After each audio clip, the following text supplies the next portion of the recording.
लगभग 1 साल डिले और कई सारे रीशूट्स के बाद एक्समैन डार्क फिनिक्स का ट्रेलर रिलीज कर दिया गया। वैसे ये ट्रेलर बहुत अच्छा भी नहीं है, लेकिन अगर आप मेरा ब्रेकडाउन पूरा देख लें तो आपको ट्रेलर थोड़ा अच्छे से समझ आ जाएगा, क्योंकि ऐसे भी एक्समैन की मूवीज के टाइमलाइन को समझना बच्चों का खेल तो है नहीं।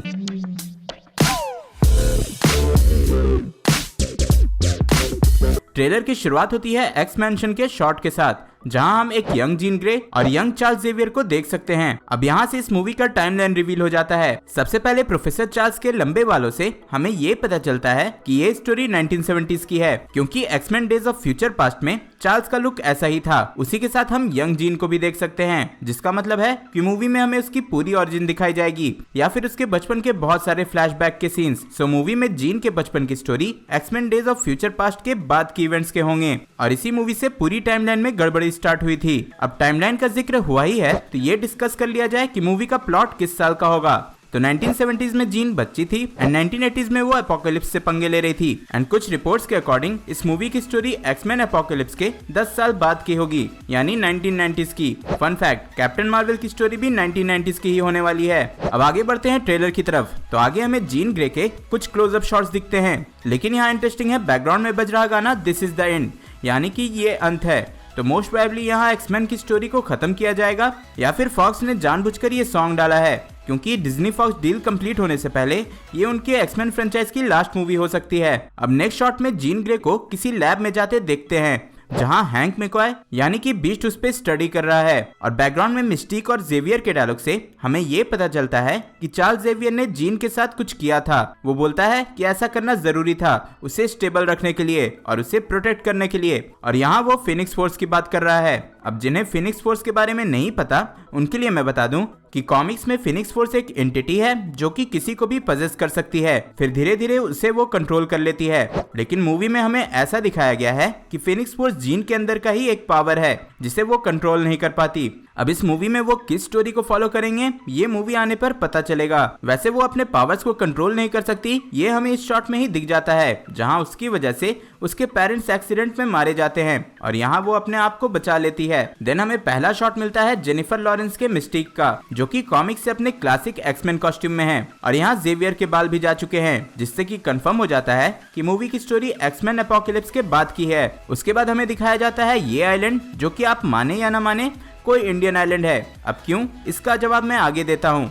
वैसे इस आइलैंड पे एरिक यानी कि मैग्नेटो है और उससे कुछ जानने जीन ग्रे आई है, लेकिन अगर मैग्नेटो के पीछे हम ध्यान से देखें तो यहाँ हिंदी में एलिफेंट लिखा है, जिससे कि इस लोकेशन के इंडिया होने के बहुत ज्यादा चांसेस हैं। फिर हमें इस मूवी के विलेन दिखती है जिसका रोल जेसिका चैस्टेन कर रही हैं। वैसे ये कॉमिक से कौन सा कैरेक्टर प्ले कर रही हैं ये तो नहीं रिवील किया गया है, लेकिन ये जरूर बताया गया है कि ये कैरेक्टर अर्थ से नहीं है और वो चाहती है कि जीन ग्रे उसके साइड रहे, इसलिए ट्रेलर में हर जगह हम उसे जीन को मैनिपुलेट करते देख सकते हैं। फिर कुछ फैमिलियर एक्समैन हमें दिखते हैं, जैसे कि साइक्लॉप्स, क्विकसिल्वर, स्टॉर्म और बीस्ट। वैसे कोई मूवी के लिए एक्साइटेड हो या ना हो, लेकिन क्विकसिल्वर के सीन के लिए एक्साइटेड जरूर होगा। देन हम चार्ल्स को कहते सुनते हैं कि जीन ग्रे चेंज हो रही है और यहाँ मेरे ख्याल से उसका कहने का मतलब है कि कैसे जीन का फिनिक्स फोर्स डार्क फिनिक्स में ट्रांसफॉर्म हो रहा है, और इसका रीजन खुद प्रोफेसर हो सकता है, क्योंकि उन्होंने ही जीन को प्रोटेक्ट करने के लिए उसके दिमाग के साथ कुछ किया था और बदले में अब उन्हें डार्क फिनिक्स मिलने वाली है। फिर हम पूरे के पूरे एक्समैन को जीन के सामने देखते हैं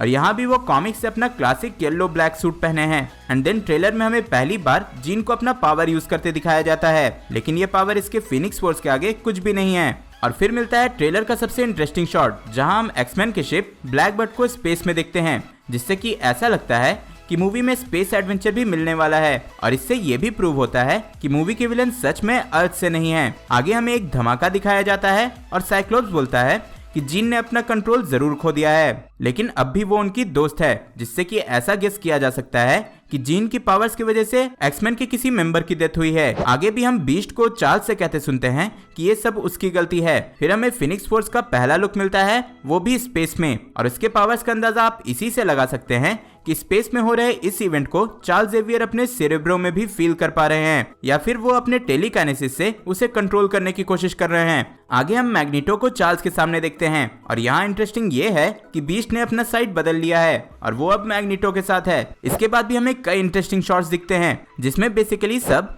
चार्ल्स को दोष दे रहे हैं और फिर हम सारे एक्समैन को किसी के फ्यूनरल में देखते हैं एंड इस शॉट से ऐसा लगता है कि मरने वाली कोई और नहीं बल्कि मिस्टीक है और ये जीन ग्रे की वजह से मरी है। फिर कई फास्ट पेस सीक्वेंस दिखाए जाते हैं और फाइनली हमें डार्क फिनिक्स का एक क्लियर लुक मिलता है और ट्रेलर का एंड होता है जीन ग्रे के डार्क फिनिक्स में ट्रांसफॉर्म होने से। ओवरऑल ट्रेलर से स्टोरी के बारे में ये रिवील होता है कि जब जीन ग्रे को प्रोफेसर एक्स ने अपने अंदर लिया था तो उसने उसके दिमाग के साथ कुछ ऐसा किया जिससे कि वो अपना फिनिक्स फोर्स यूज नहीं कर पा रही थी और इसी के कारण वो ट्रांसफॉर्म हो गई डार्क फिनिक्स में और मूवी में पूरी गड़बड़ इसी के कारण हुई। ये पहली बार है कि एक्समैन की फ्रेंचाइज में मैग्नेटो, प्रोफेसर एक्स और वुल्वरीन को छोड़कर किसी और कैरेक्टर पे फोकस किया जा रहा है। आप सब नीचे कमेंट में बताओ कि आपको ट्रेलर कैसा लगा, साथ ही मेरा ब्रेकडाउन भी। मुझे उम्मीद है कि आपको पसंद आया होगा। टारगेट करते हैं 7900 लाइक्स की, तो अपने सुपर फिंगर्स का यूज करो और वीडियो लाइक करो। साथ ही ऐसी और कंटेंट के लिए चैनल को सब्सक्राइब करो। कैप्टन मार्वल के बारे में कुछ इंटरेस्टिंग जानने के लिए ऊपर वाली वीडियो देखो और रेड स्कल के बारे में कुछ इंटरेस्टिंग जानने के लिए नीचे वाली। मैं जल्दी और नए वीडियो लेकर आऊंगा। टिल देन बी देसी बी नर्ड।